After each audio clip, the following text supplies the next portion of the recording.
Fantastic. Well done. Well done. And welcome back to Jeff Koinange Live right here at Citizen Television. The bench is on. JK Live is alive. And I asked you the question before the break. Would you vote for Dr. Mukhisa Kituyi for president? Let's just take an unscientific poll and see, because he's being a little non-committal, but he hasn't said no. He wants to talk issues first, which is fine, and we'll do that. Keep tweeting at UNCTAD Kituyi, at Koinange Jeff, at Citizen TV Kenya. The hashtag is JK Live. And by the way, Daktari, another Daktari, Dr. Manu Chandaria, he sends his salams to you. He says, say hello to my good friend, Dr. Mukhisa Kituyi. Manu Chandaria is a role model of a national wise man, an elder for all Kenyans, transcending racial and religious boundaries. And I just wish we had a few more Manu Chandarias in this country. Kabando wa Kabando. Yes. Finally, he's written something I can read, because he's always being so intellectual and too much stuff. But here he says, Dr. Mukhisa Kituyi is a practical intellectual. His reign as trade minister changed the business regime. When I was CEO Hotel Keepers, my board awarded him for his starring promotion of tourism. Baba Makali and Sitati now return, and we take Kenya to a whole new level. Well, I'm not here to campaign. I came to show, hoping we can talk a bit about issues beyond Kituyi. You see how difficult it is to separate yourself. But in the meantime, you are Mr. Expert in trade. And when I look at trade in intra-Africa trade, and I've covered so many conferences on this, where they lament that intra-Africa trade is only or less than 10%. And yet, with a population of 1 billion plus, continental-wide, but even the region with close to 200 million people, that's a trade bloc on its own. And what, is this a reality? Is this going to happen anytime soon, Daktari? Or is it just talk? Is it just hot air? I think, first of all, that it's appropriate that we're discussing this soon after the demise of Professor Dedija Adebayo, who was a major inspirer of the Lagos Plan of Action, which was preparing the background towards this work. A few years ago, before I joined the UN, I was a consultant helping the African Union Commission to develop the architecture and the draft for this continental free trade area. And it allowed me to visit 20 African presidents and try to persuade them to buy into this. I still believe Africa must trade with itself. First, there is no region of the world which developed through trade without learning first to trade with its neighbors. Second, 46% of African trade with Africa is value added, means it creates more jobs at home. And much less than that, less than 10% of Africa's exports to the rest of the world is value added. So for industrialization, trading with Africa is better than trading with others. But the main challenge you have is twofold. One, infrastructure. We inherited a colonial infrastructure with rails and roads from Mombasa going to Kasese to collect copper from Uganda. The infrastructure of integration is different from the infrastructure of extraction. So we now must start building, how can we make it easy for Kenyan tea to reach Nigeria without going through London? How can we make it easy for Kenyan roses to reach Cameroon without going to Amsterdam? That interlinkage is a responsibility and an imperative. And I think it's going to happen. I was very glad to learn that the president of Ghana, the president of Kenya, and the president of Rwanda have been the first three to ratify, to present the instruments of ratification that their parliaments have endorsed the CFTA. So it's going to happen in our lifetime? It is happening. It's happening. When you see the Ethiopian Prime Minister coming, and I've always said this at any forum that I am in, unless you include Ethiopia in this equation in East Africa, forget about it. Because with our close to, if not more than 100 million people, that's a block right there on its own. Yes, Ethiopia has 106 million people today. It's a very, very important and rising economy. After China, it's the only economy in the world which has done about 10% or more GDP growth per annum for a decade. And that's phenomenal. And Kenya has very good relationship with Ethiopia. We just completed the road infrastructure to link us. But there's a problem. So long as there is an Exchange Control Act in Ethiopia, Kenyans selling things in Ethiopia cannot get their money out unless they apply and central bank gives them a hard currency. You know, you are like Kenya 1994. So the potential of trade between Kenya and Ethiopia and investment is greatly hinged on liberalizing the exchange control. That is one of the few hurdles in the way of building this relationship. Yeah, that, banking, and also telecoms. Well, telecom, they can go slow. They are slow. I had a lengthy discussion with the late Menes Zenawi when he was Prime Minister about the critical importance of freeing the telecoms in Ethiopia. But he and his followers have held on to this strongly, that they feel they are not ready to let go the control of telecoms until the political conditions in the country are well, comfortable, and balanced. Yeah. What happened recently, was that welcoming? There are many things that happened recently. Okay, Desai going, Ahmed Abiy coming in. If you look at the people of Oromia, for 2,000 years, they have never experienced ruling even themselves, let alone ruling all of Ethiopia.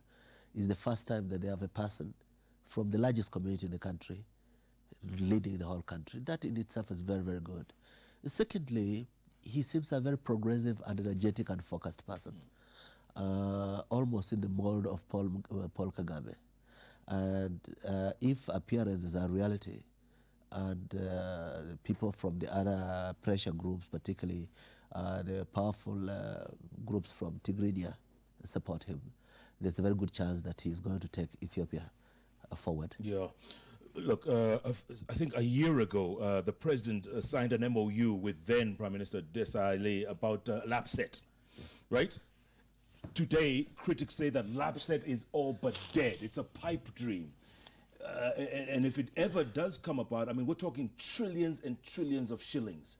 Will that ever come about? Because in the meantime, Ethiopia has built a railway from Djibouti all the way to Addis, just so that they can guarantee that those exports coming down the Red Sea go directly into Addis. No interruption. So will LAPSET make any sense to Ethiopia? I mean, Ethiopia has always strategically felt it's important to have a plan B, an alternative to Djibouti. As a large nation with so many people and landlocked, it cannot totally depend on one route. Having lost Asmara, it has to have a second route, and that's where Lamu was coming in. But it's also true that very substantial resources have been put into a pipeline and a railway line from Addis to Djibouti. And also that the other half of the equation was the petroleum resources of Uganda and South Sudan. And those seem not to be coming along. So a very substantial chunk of the justification of LAPSET has disappeared. But you can reconfigure. I think there's still enough potential and capacity in this region to have more than one outlet to the sea off the coast of Kenya. But Ethiopia will be key to that, right? Obviously. Ethiopia will be an important player. But being the much longer route, it is not going to be the first route of Ethiopia when they have just completed an electrified standard gauge railway line to Djibouti. Yeah.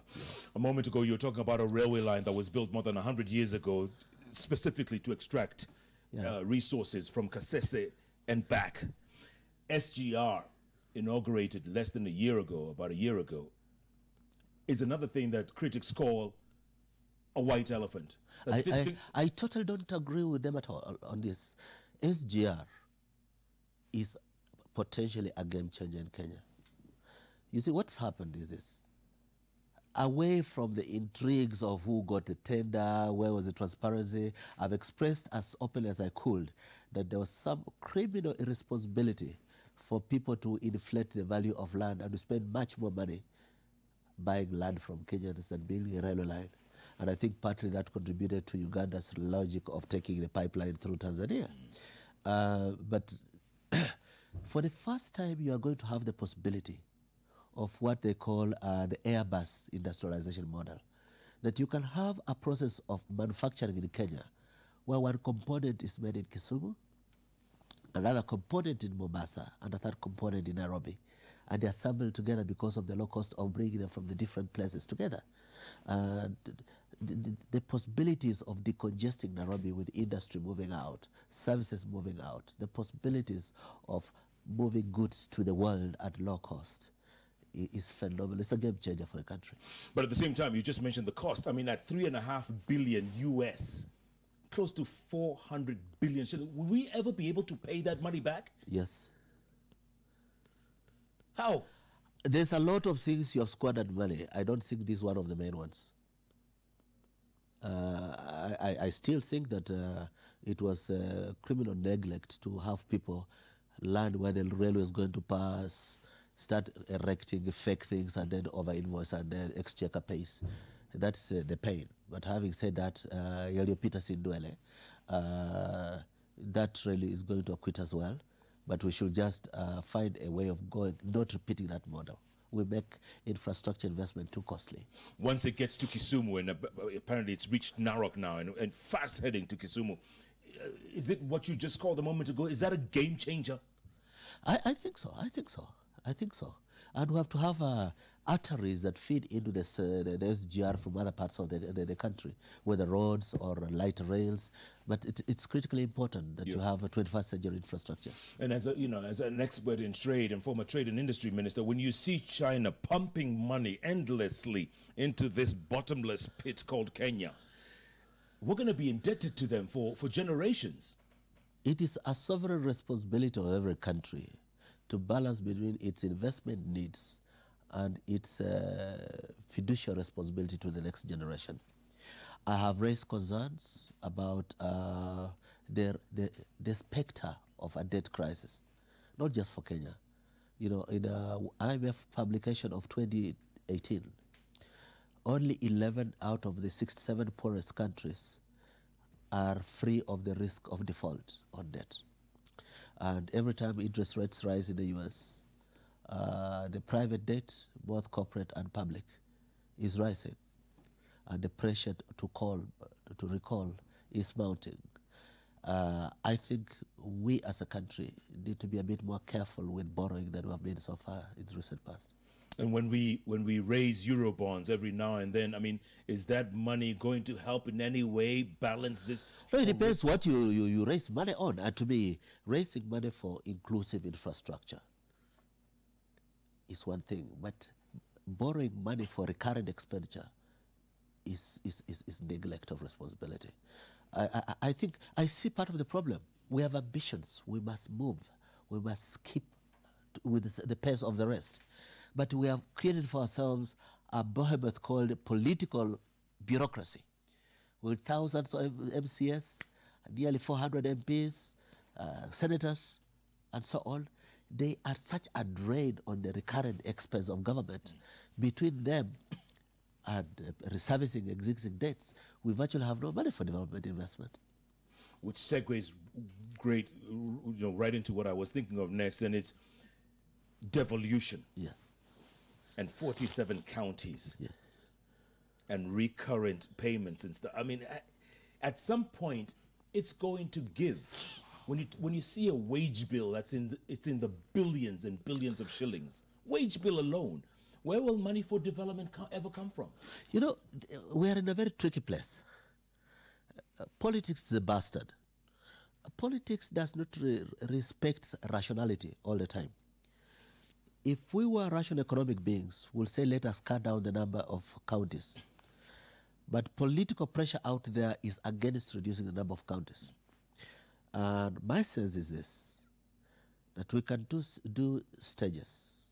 We can do certain necessary constitutional changes now and defer the divisive issue of county reductions to be dealt with in a second wave of constitutional reform. So what would be the priority right now?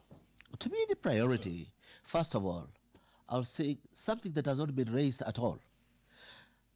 The decision to put the power of allocation of public resources for budgeting allocation to a committee of parliament was a wrong decision. Well, why is that? Why so? How so? If you see the ability of parliament to give members of parliament a daily subsistence allowance of $1,000 when they go to Geneva, and the Minister of Government gets $400. There's no justification for that. Yeah. I mean, there was a certain assumption that the audacity of Treasury and Central Bank had made MPs very angry and fed up with the architecture of allocation of resources.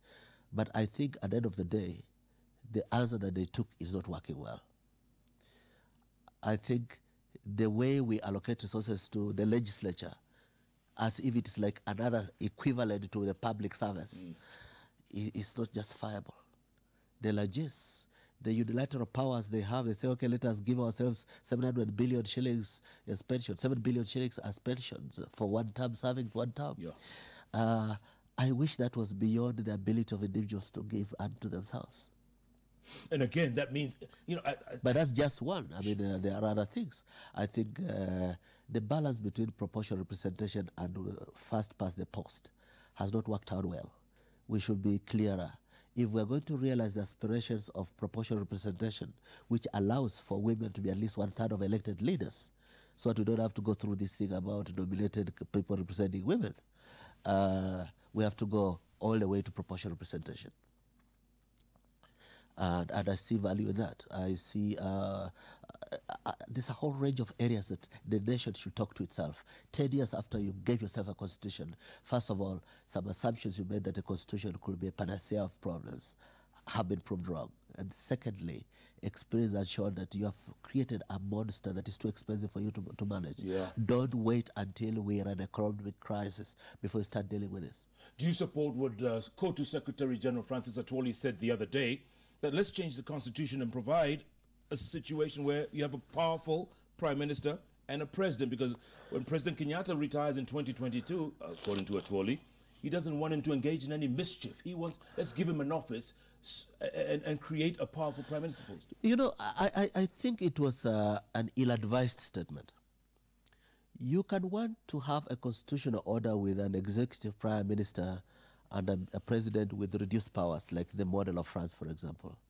But when you mix it with suggesting individuals for office, just like Atwoli has done and Orengo has done, I think you soil the mood, you foul the environment.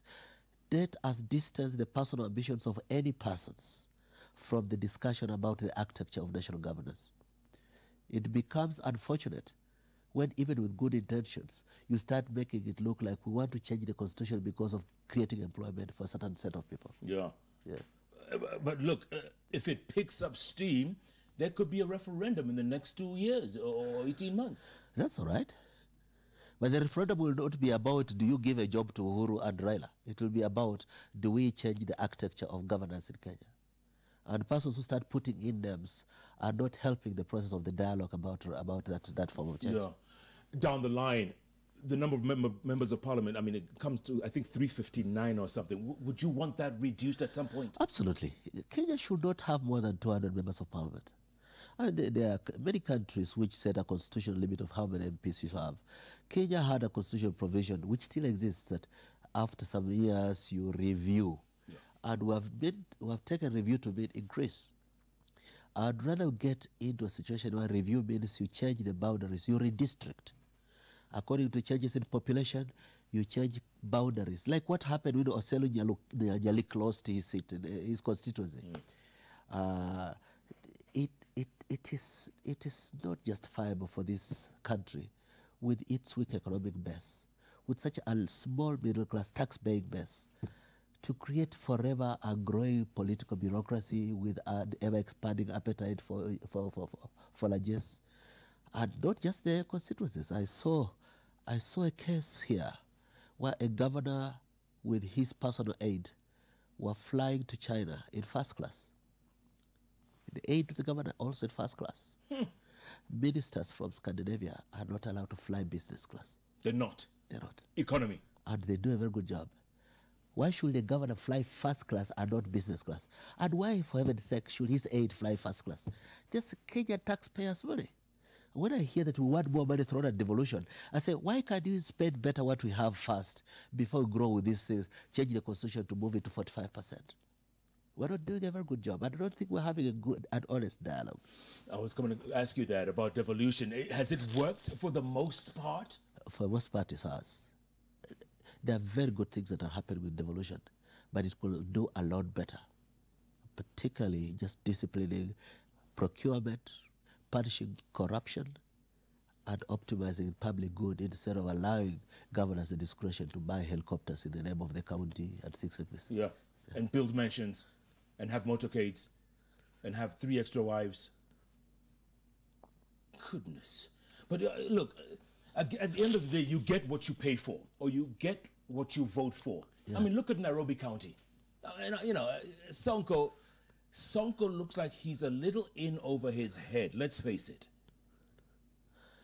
Well, I don't think it is up to me to tell the people of Nairobi whom they should have, but I already said that my position, my preference is very clearly before the election. I thought at the time that Peter Kenneth was a very, very good candidate to be governor of Nairobi. And nothing that has happened since then has proved me wrong. And former Governor Evans Kidero, wherever he is right now, must be laughing his head off, saying, you see? Yeah, I mean, the thing I mentioned earlier, that the dynamics, the perimeters of Kenyan politics has been wrong. I think it's good for leaders to own up that we've made mistakes and forgive us. But I think as a society, we should be able to say, how can we avoid making those mistakes again? How can we create a political culture where certain conduct is not acceptable? How can we change the discourse about what we are? What we are today is a society which is not saying that we're destroying our youth. We are facing a time bomb, a growing army of unemployed youth, very literate, very brilliant, very ambitious, but they just see public resources that will create opportunity for them being used as a reward for politically correct people. You cannot sustain that model. And it is part of the conversation. It's not just about constitutional change. As the norms of our society have to see that this is not what we should bequeath to our children. And yet, for 2 election cycles, that's exactly what we've done. Absolutely. Populist politics. No, it's in our DNA, because sometimes we take collective leave of our senses in the last mile. And after election day, we start being grumpy and complaining. You listen to the Nairobi people, you wouldn't believe these are the people who voted for Sonko. Where were they? They were in the polling booths. What is the basis of our solidarity with the candidates? Did we hate Kidero because he was a Luo? Or because he was a bad governor? Have we found a solution that answers to the weaknesses of Kidero's rule? These are societal challenges. But the problem is the public intellectuals in Kenya have sold their soul to political causes. Persons who normally sounded intelligent to me, you listen to them, they have put their thinking at the service of justifying political causes. When the politicians that they are serving should be the ones to listen to the causes of the thinkers. The former Chief Justice, Dr. William Tuga, has pointed this out, but I don't think society has listened in enough. Who are thinking for Kenya? What is it about Kenyan media that you don't show any outrage at excesses? How can it be that the only thing we talk about is what are the intrigues behind a handshake? We're able to take that of a drink, but let's leave it there. We'll deal with the consequences, the suggestions as they come. But this country can handshake and also look at how can we stay a step ahead of others. How can we cure an extremely crippled education system today? How can we deal with labor relationships? How can we find conversation between lecturers and government, between doctors and nurses? How can we slow down strike as the first recourse for the disaffected? But how can we demonstrate that we are judicious in the use of public resources if we give so much reward to politically correct people and people who are feeling that they cannot live on the means that we're giving them are ignored until they go to the street? These are conversations you should have. But it requires public intellectuals discussing, presenting what is good for the country, not what is good for the government or the opposition. And yet, it's the same media, which we have to give them credit for this, when certain untouchables descended on the former chairman of the NCBDA, and their pictures were displayed day in, day out in the media until there was some arrest. Some of them are still outside. Some of them haven't been touched yet. They're still untouchable. But at least, you know, when push comes to shove, we're pushing that envelope. As a proud Kenyan, when I see what happened at the boulevard from where I sit, I feel embarrassed. Because I think Kenya deserves so much better. We deserve to be at a different level. Our public persona has to be something totally different from goons being legitimized because they are supporters of one politician against another. That's a pettiness we should banish from our public life. And the best way to deal with it is the law should speedily catch up with the criminals. This is not something for opinion of Kituyi or Jeff Koinange. We have seen criminals rough up a person because they didn't like him to have a press conference. Yeah. I battled, I was tear gassed, I was held in custody by Moi because I was fighting that I have a country which does not have that kind of thing happening. And it saddens me that it's coming back and we're pretending that we're not more democratic than those days. And who knows? I mean, they could storm into a studio like this and you know, and rough us up. You know? What's to stop them? Exactly. In a city that has 60% of the GDP of this country. Isn't that shameful? I don't think it's just a Nairobi problem. I think as a country we have to deal with the broad issues about the national interest and the political appetite. That's a long conversation. I know. You want to be in the middle of all that? I mean, look, let's face it, your term comes up in 2021. So, I mean, is this something you want to come back to and be a part of? Because you said it, you were part of the second liberation some 26 years ago. I am trying from where I'm sitting to maximize the use of my position at UNCTAD to help developing countries, particularly African countries, which have the largest concentration of poverty in the world. And that unique advantage and calling gives me a responsibility that I should not mix it too much with national politics. If and when I decide that I want to do Kenya politics, I should walk away from the UN. That becomes easier to do. There's still a politician inside me, but that boundary of when to stop being an international development politician and becoming part of a national renewal of Kenya has not been resolved. Yeah. Yeah, but part of the equation of that is really, do we have a Kenya which values Kituyi because he's a Luhya and it's the turn of Luhyas to eat, or Kituyi because he stands like a person who can offer solutions and hope for the hopeless? And yet the big... That point has to come somewhere. And yet the big bright brains have a hard time getting elected in this place. Why is that? You should tell me. Why are you asking me to run for public office because I'm clever, when you are in the same breath telling me that clever people don't get elected? Democratically, they are a minority. Yes, yes. So if you do identity politics, people vote somewhere like themselves in large numbers. Yeah. So unless there's a shift of gears, it's an exercise in futility. We can just entertain ourselves that this guy is clever, this guy could be a good president. Yeah. And then the next day, drug lords splash money, and all common sense is sent to a sabbatical, and you wait until after elections, and then you can start complaining again. And yet, a good example will be Chicago in the 1930s. Remember? It was run by drug lords. Yeah. And for the longest time, they controlled that city. But eventually... Al Capone. I know. But eventually, society defined that this is not what we are.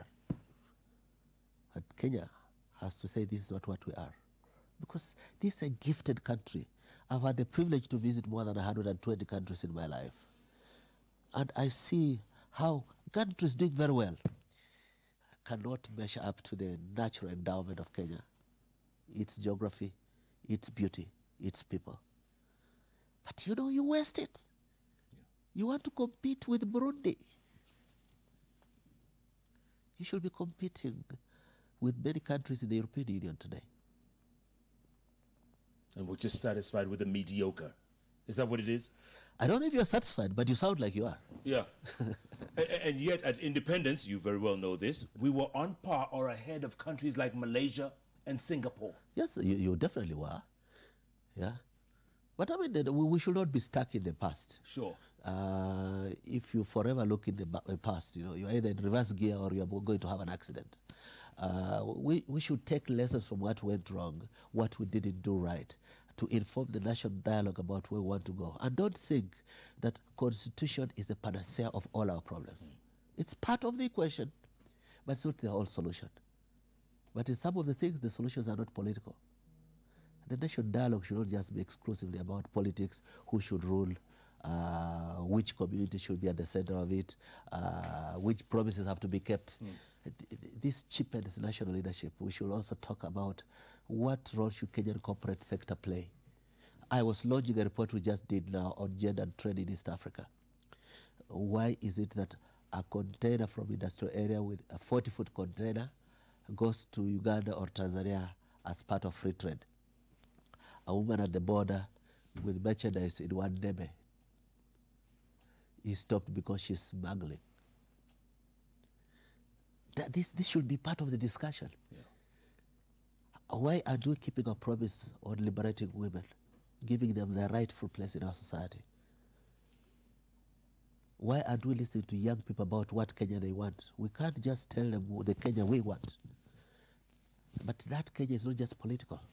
That Kenya is about redeeming education. That Kenya is about looking at the linkage between industry and agriculture. That Kenya is about a more rational way of costing real estate for infrastructure development. It's a good conversation to have, Dr. Ari, but I don't know if we're there yet mentally as a nation. I mean, we can get there. Politics. We must allow ourselves to walk there. Well, we need people like you, not sitting in Geneva, but here with us. No, there's a lot of listeners around the world and the country today who have been listening to this conversation who are also thinking these things, but they don't vocalize them. And I think part of the challenge for this country now is that the media should find a voice to talk of issues beyond political intrigue. I think at a time when the public intellectuals are not very, very, very strong, the media has to play that role. Absolutely. Dr. Ari, we're going to take a quick break, come back and talk about the president's Big Four agenda. Okay. Big Four agenda. It's, this is close to his heart, and he really wants this thing to succeed. Can it? Can it? In a word? Yes, certain things happening, I think much of it can succeed. Yeah. Universal healthcare, industrialization, jobs for the youth, education. Some of these things are processual. You can move towards closing the gap. We have moved very well on primary and secondary education. Yeah. We have now to talk about quality education beyond secondary.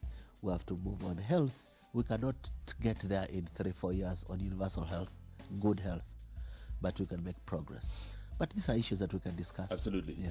Absolutely. Dr. Mukhisa Kituyi is waxing, folks. He is waxing. I hope somebody out there is listening.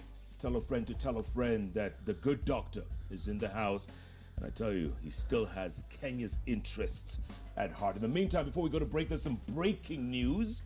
Hundreds flee their homes in Subukia after Patel Dam overflows.